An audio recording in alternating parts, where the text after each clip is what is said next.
Listen to the mustn'ts, child, listen to the don'ts. Listen to the shouldn'ts, the impossibles, the won'ts. Listen to the never haves, then listen close to me. Anything can happen, child, anything can be. Why do our runners run so fast and jump with the zest and zeal? We owe it all to our great coach and our wonderful practice field. There is a voice inside of you that whispers all day long. I feel that this is right for me. I know that this is wrong. No teacher, preacher, parent, friend, or wise man can decide. What's right for you, just listen to the voice that speaks inside. If you have to dry the dishes, such an awful boring chore. If you have to dry the dishes instead of going to the store. If you have to dry the dishes and you drop some on the floor, maybe they won't let you dry the dishes anymore. The Eagle by Alfred Lord Tennyson.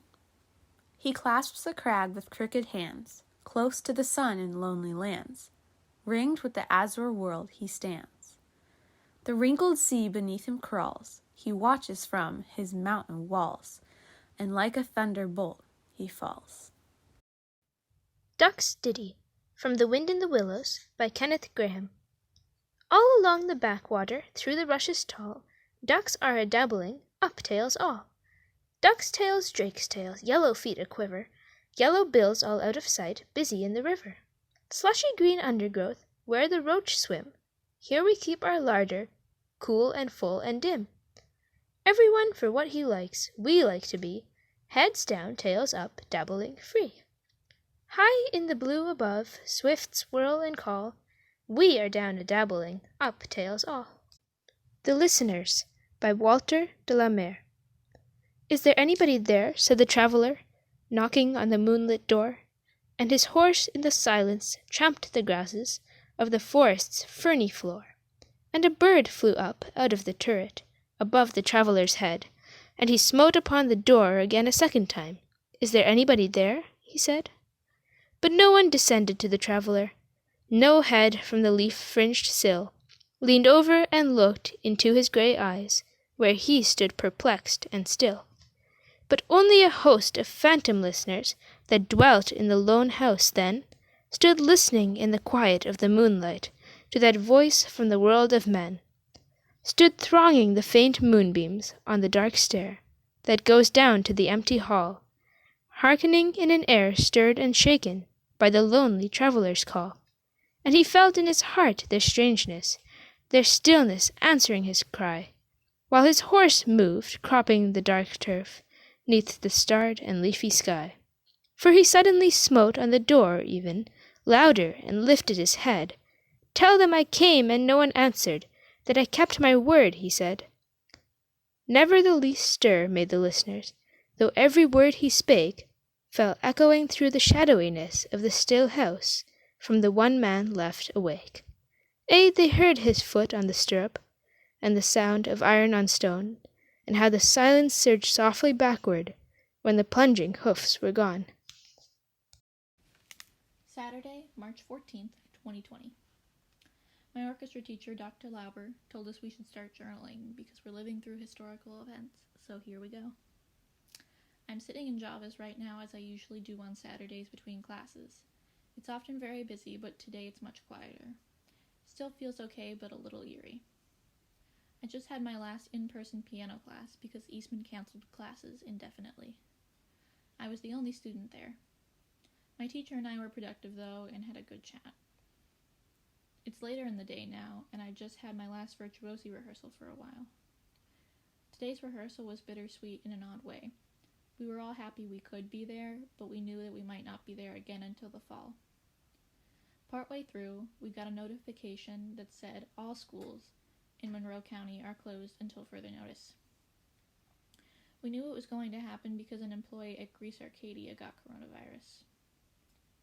Almost everywhere is quieter than usual today, but it doesn't feel real. Feels like everything will just go back to normal on Monday, but more challenges are still to come. It's a little scary to think about.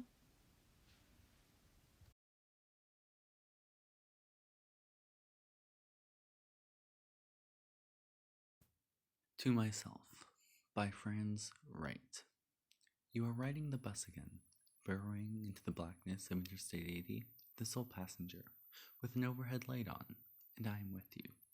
I'm the interminable fields you can't see, the little lights off in the distance in one of those rooms we are living, and I am the rain, and the others all around you, and the loneliness you love, and the universe that loves you, specifically, maybe, and the catastrophic dawn, the nicotine crawling on your skin, and when you begin to cough, I won't cover my face, and if you vomit this time, I will hold you. Everything's going to be fine, I will whisper. It won't always be like this. I am going to buy you a sandwich.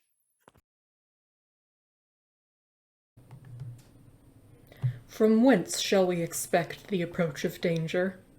Shall some transatlantic military giant step the earth and crush us at a blow? Never. All the armies of Europe and Asia could not by force take a drink from the Ohio River or make a track on the Blue Ridge in the trial of 1,000 years. No. If destruction be our lot, we must ourselves be its author and finisher. As a nation of free men, we will live forever or die by suicide. Abraham Lincoln.